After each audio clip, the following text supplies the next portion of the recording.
Welcome back to the channel, guys. Sorry if I'm a little congested. Slept with the fan on my face last night. You know how that goes. We're going to get right into it today. Viktor Gyokeres to Arsenal. A lot of Arsenal fans are probably going to be clicking on this video. You guys want to hear an analysis. You want to hear thoughts. I'm going to give you all of that. We're going to talk through all of this.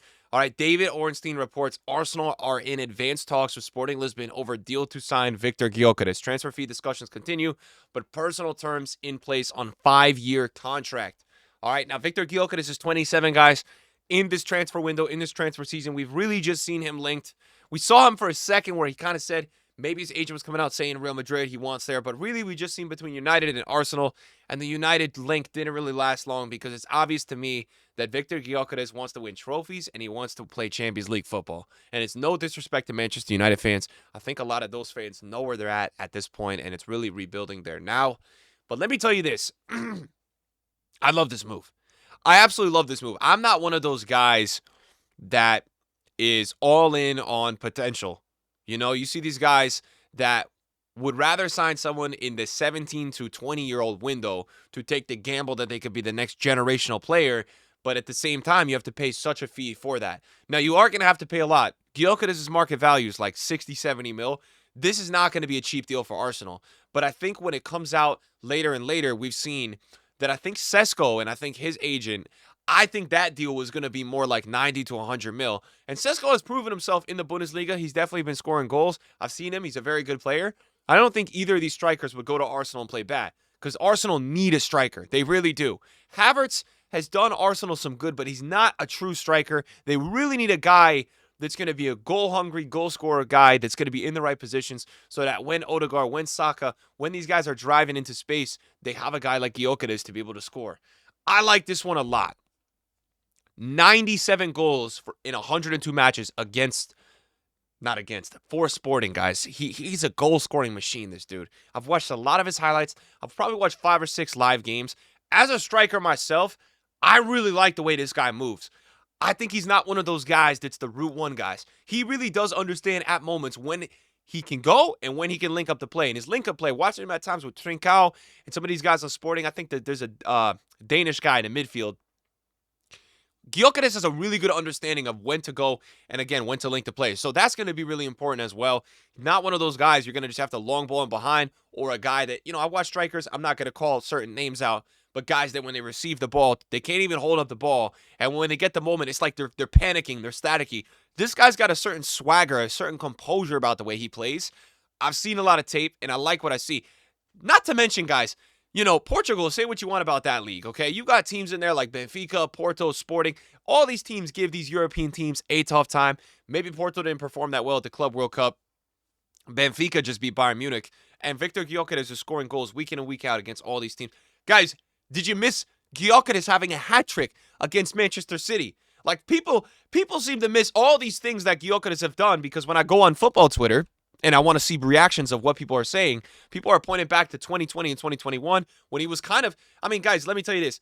It's going to take a Ronaldinho, Messi type player that's going to be going on, what is this, 1, 2, 3 different teams in less than 2 years to be performing consistently. You're not in a rhythm. You're not getting game time consistently. You're not in a great system. So when this happens, you can see finally when he gets kind of a little comfortable with Coventry City, he does have 23 contributions in 47 games.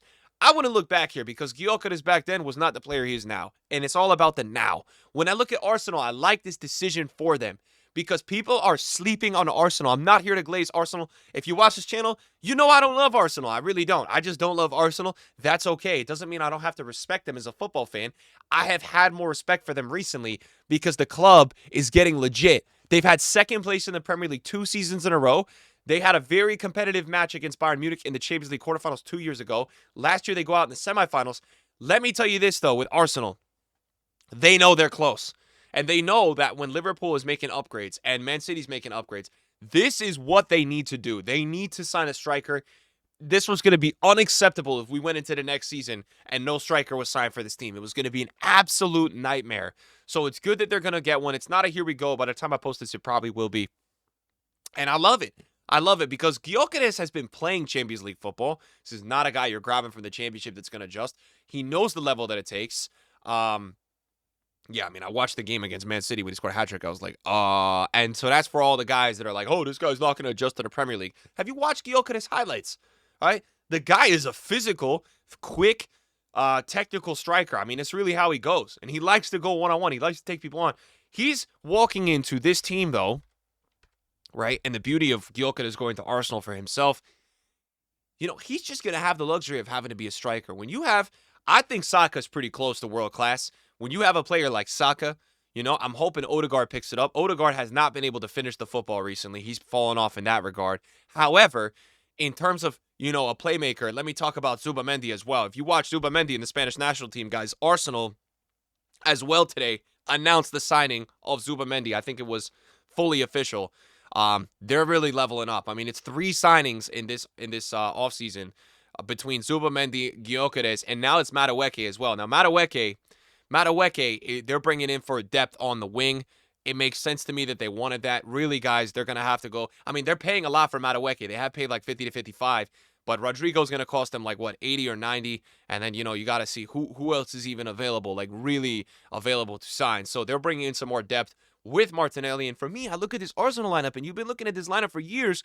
What they've been accomplishing, guys, without another orchestrator in the midfield like Zubamendi, without a real striker, all right, with Martinelli on the left, and really just Saka, and then Saka's out half the season. When you take a look at it, it shows how actually incredible Arsenal's defense has been. They've managed to get the results they've gotten. I know the no trophies thing, but when they're going to be healthy and have a lineup like this, we're going to have a delight of a Premier League race. And don't sleep on this team, because I look at this side and I'm like, okay, what was the weakness with this side? They needed a hungry goal scorer. They're getting a dude who just almost scored 100 goals in 100 games. It's like, you know what I mean? And the defense stays the same. Raya's been fantastic. Declan Rice, I felt like, really carried a lot of the load last season. Zubamendi in the Spanish national team. I haven't watched him too much in his previous club, but for Spain, I'm like, damn, this guy's crazy. And, maybe this takes some of the pressure off Odegaard and Saka, and we really see those guys thrive. So I got to tell you, man, I'm more in the whole race in between Gyokeres and Sesko. All right? Gyokeres has now put together 2 incredible seasons in a row. I mean, boys, look at the statistics, man. 43 goals. I'm not even being a stat merchant, right? I'm not even going to be a stat merchant, but look at what this guy has done at Sporting, all right? Look at the building of blocks of what he did at Coventry, right? So he built even more at Coventry the following season. This guy is improving, and he's turned himself into an absolute lethal goal scorer, all right? Lethal. I have to say, man, this year in the Champions League, how many goals did he give them? He gave them 1, 2, 3, what is that? 6 goals? 6 goals in the Champions League. And, just absolutely lighting up. I'm not going to, don't get me started with the Nations League, right? Because this is where we actually do get a little Mickey Mouse. But also putting in good performances. Somebody did a comp earlier about how he scored a lot more goals in games than Isak has done. And, obviously I love Isak. Look, I'm not being a stat merchant, but I want to sell it to you guys and prove it to you guys that the dude can score a lot of goals. And then the other thing is that, Madueke today, this is the other thing. Madueke agrees personal terms with Arsenal as they consider approaching Chelsea.